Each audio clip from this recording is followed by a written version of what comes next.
শীঘ্রই রাত নেমে আসে আর ডেক তার শিকার রান্না করে খায়। সে থিয়াকেও কিছু খাবার দেয়, কিন্তু সে বিদ্যুতে চলে।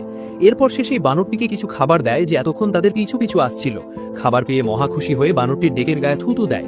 এতে ডেক রেগে যায়, কিন্তু থিয়া বুঝিয়ে বলে যে এদের কাছে থুতু দেওয়া সম্মানের লক্ষণ। তোমার গায়ে থুতু দিয়ে সে তোমাকে নিজের পরিবারের অংশ বানিয়ে নিয়েছে। এরপর ডেক ঘুমানোর জন্য মাটি পরিষ্কার করে, আর তার দেখা দেখি বানরটিও মাটি পরিষ্কার করতে শুরু করে। এভাবেই সে তাকে হুবহু নকল করতে থাকে, যেন সে তার কাছ থেকেই সবকিছু শিখছে। থিয়া এবং বানরটি ভালো বন্ধু হয়ে ওঠে এবং সে তার একটা নামও ভেবে ফেলে। অন্যদিকে আমরা টেসাকে দেখি যে ডেকের মহাকাশ যানটি খুঁজে পেয়েছে। সে ভেতরে গিয়ে ইয়াউচার উন্নত অস্ত্রশস্ত্র দেখতে পায়, যা কালিসকে ধরার জন্য খুবই কাজে আসতে পারে। পরদিন সকালে ডেক সময় নষ্ট না করে তার যাত্রা শুরু করে, কিন্তু সে প্লুটোকে সাথে নিতে চায় না। থিয়া বলে আমরা ওকে ফেলে যেতে পারি না, ও আমাদের জীবন বাঁচিয়েছে, কিন্তু এখন সে ডেকের কোনো কাজে আসবে না, তাই সে ওকে ওখানেই ফেলে এগিয়ে যায়। ডেক থিয়ার কাছে পথ জানতে চায়, কিন্তু প্লুটোর ব্যাপারে সে এখনো তার উপর রেগেছিল, তাই সে পথ বলতে অস্বীকার করে। সে বলে আমি মানছি যে তোমাদের গ্রহে সহানুভূতিকে দুর্বলতা হিসেবে গণ্য করা হয়, কিন্তু এটা তো তোমার গ্রহ নয়, অন্তত তুমি ওকে তোমার সাথে এখানে রাখতে পারতে। উদাহরণ হিসেবে থিয়া তার গ্রহের নিকড়েদের কথা শোনায়। দরের সবচেয়ে শক্তিশালী নিকড়ে কখনোই তার শক্তির বড়াই করে না এবং সবসময় তার চেয়ে দুর্বলদের রক্ষা করে। ডেক বুঝতে পারে, কিন্তু সে এখনো তার অতীতের বোঝা বয়ে বেড়াচ্ছে। সহানুভূতি তার পথে বাধা হয়ে দাঁড়াতে পারে। শীঘ্রই সে কালিস্কের গুহায় পৌঁছায়, যেখানে যারা তাকে শিকার করতে এসেছিল তাদের মৃতদেহ চারদিকে ছড়িয়ে ছিটিয়েছিল। থিয়া তার পাগুলো খুঁজে পায়, দ্রুত দৌড়ে একটি রিপেয়ার স্টেশনে যায় এবং নিজের শরীরের নিচের অংশের সাথে নিজেকে সংযুক্ত করতে শুরু করে। থিয়া বলে তোমাকে আমার কিছু বলার আছে, তোমাকে এক্ষুনি এখান থেকে চলে যেতে হবে। কিন্তু ডেক তার শিকার ছাড়া এখান থেকে যেতে রাজি নয়। ডেক বাইরে বেরিয়ে আসে এবং দেখে যে কালিস্ক সেখানে নেই। তাকে ডাকার জন্য সে একটি তেলের কন্টেনারে বিস্ফোরণ ঘটায়। কালিস্ক ডেকের সামনে উপস্থিত হয় এবং আমরা দেখি যে সে আগের চেয়ে অনেক বিশাল।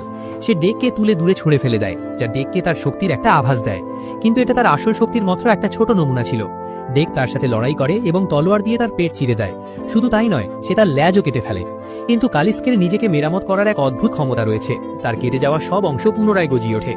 যখন থিয়া তার পাগুলো জোড়া লাগাতে যাচ্ছিল, ঠিক তখনই কালিস্ক তাকে তুলে আছাড় মারে, যার ফলে তার শরীর দুই টুকরো হয়ে যায়। ডেক তাকে থামানোর জন্য সব রকম চেষ্টা করে, কিন্তু মনে হচ্ছিল তাকে মারা অসম্ভব। এরপর সে তার তলোয়ার দিয়ে কালিস্কের মাথা কেটে ফেলে।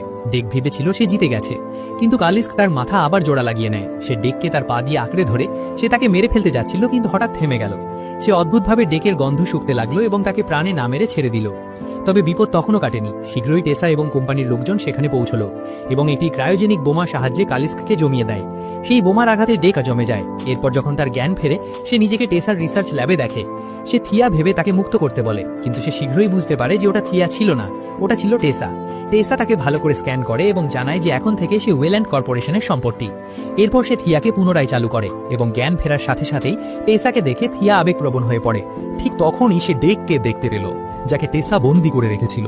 সে একটি যন্ত্র চালু করে যা ভেতর থেকে ডেকের মস্তিষ্ক স্ক্যান করতে শুরু করে, কিন্তু এই স্ক্যানটি ছিল এক প্রকার নির্যাতন। তাকে যন্ত্রণায় কাতরাতে দেখে থিয়া টেসাকে থামার জন্য অনুরোধ করে, কিন্তু টেসা তা প্রত্যাখ্যান করে। তখন থিয়া নিজেই যন্ত্রটি বন্ধ করে দিল। থিয়া তাকে বোঝানোর চেষ্টা করে যে এই ইয়াউচা অন্যদের চেয়ে আলাদা, সে তার প্রাণ বাঁচিয়েছে। কিন্তু টেসা তাকে মনে করিয়ে দিল যে তাদের কি উদ্দেশ্যে তৈরি করা হয়েছে। তারা এখানে গবেষণা চালাতে এসেছে। কিন্তু থিয়া বলে তারা আমাদের যা বানাতে চায় আমাদের ঠিক তেমনই হতে হবে, এমন কোনো কথা নেই। ঠিক তখনই টেসা বুঝতে পারে যে থিয়া কারাপ্টেড হয়ে গেছে। সে বলে আমি এখানে তোমাকে বাঁচাতে আসিনি, এসেছি আমাদের মিশন সম্পন্ন করতে। তার কথা শুনে থিয়া বিশ্বাসই করতে পারছিল না যে এই সেই টেসা যাকে সে নিজের বোন মনে করত। মেরামত করার পর সে আর আগের মতো নেই। অন্যদের প্রতি তার সহানুভূতি পুরোপুরি হারিয়ে ফেলেছে। টেসা প্রহরীদের আদেশ দেয় থিয়াকে টুকরো টুকরো করে আবর্জনার স্তূপে ফেলে দিতে। থিয়া ডেককে কিছু একটা করার জন্য বলে, কিন্তু তখনই একজন প্রহরী সেখানে উপস্থিত হলো এবং দেখে থিয়া সেই ইয়াউচার সাথে তাদেরই ভাষায় কথা বলছে। সে একটি যন্ত্র তুলে নিয়ে মনোযোগ দিয়ে পরীক্ষা করতে লাগে। ডেক থিয়াকে ইশারা করে ওটাকে একটা মানচিত্র বা ম্যাপ বলতে, আর থিয়া ঠিক সেটাই করছো। প্রহরী যেই একটির বোতাম চাপে আর সঙ্গে সঙ্গে একটি বিস্ফোরণ ঘটে। প্রহরীরা তাকে ধরার আগেই থিয়া দ্রুত দরজাটি খুলে দেয় আর ডেক পালিয়ে যায়। পালানোর সময় সে অনেক ওপর থেকে একটি জলপ্রপাতে গিয়ে পড়ে। সে মারাত্মকভাবে আহত ছিল, কিন্তু কোনোভাবে সে তার মহাকাশ যানে ফিরে আসে। সে ভীষণ লজ্জিত ছিল, কারণ সে তার ভাইয়ের আশা পূরণ করতে ব্যর্থ হয়েছে। সে তার যানটি চালু করে চলে যাওয়ার কথা ভাবে, কিন্তু ঠিক তখনই তার মনে পড়ে সেই নেকড়েটির ব্যাপারে থিয়া তাকে কি বলেছিল। ডেক বুঝতে পারে তাকে এখন কি করতে হবে।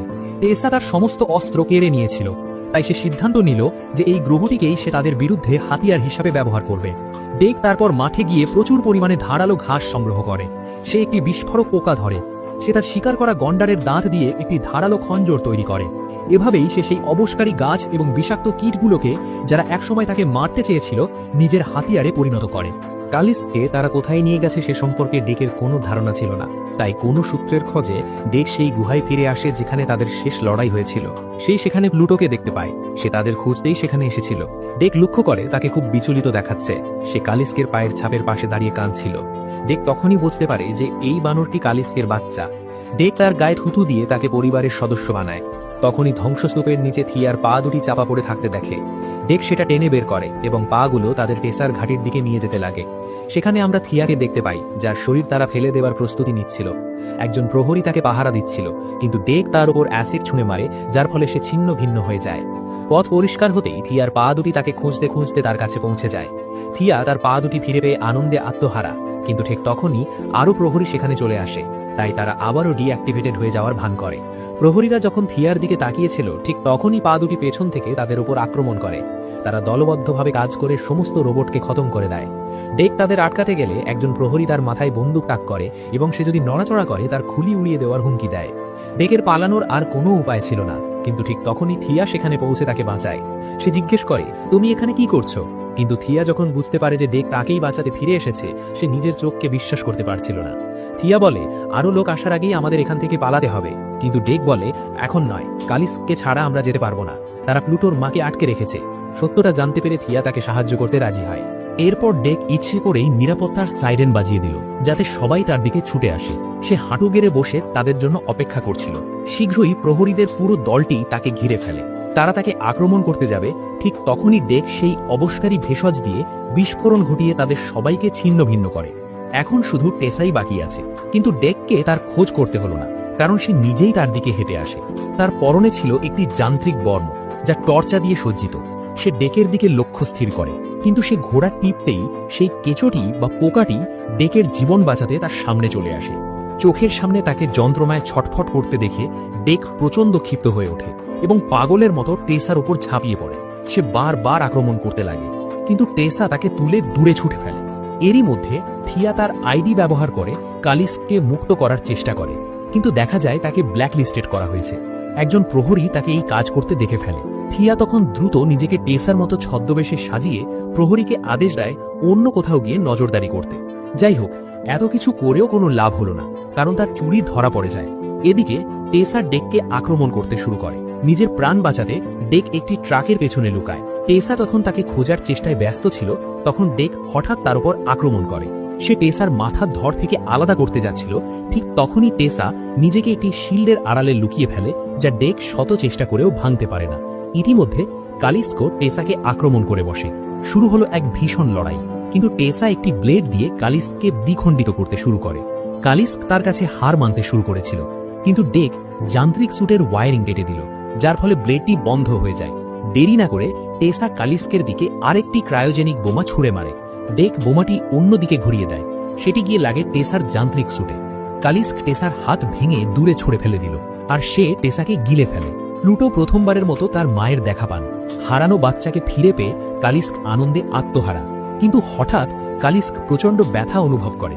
তার মুখ দিয়ে ঠান্ডা ধোঁয়া বের হয়।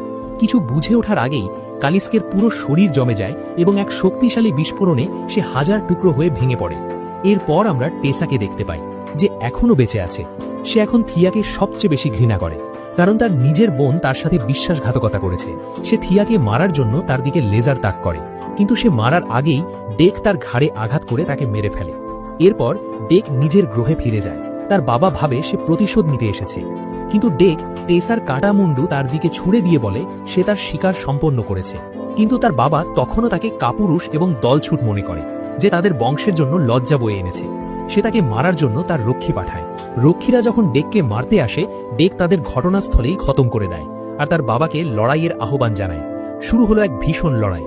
তার বাবা কোনো দয়া মায়া দেখালো না, কিন্তু এবার ডেকও পিছু হটার পাত্র ছিল না। সে বাবার সাথে লড়াই করে আর তাকে মারাত্মকভাবে আহত করে। ছেলের যুদ্ধদক্ষতা দেখে তার বাবা নিজেকে অদৃশ্য করে ফেলে, কিন্তু ডেক আগে থেকেই প্রস্তুত ছিল। সে মহাকাশযানটি চালু করে, যার ফলে ওড়া ধুলির মধ্যে তার অবস্থান বোঝা যাচ্ছিল।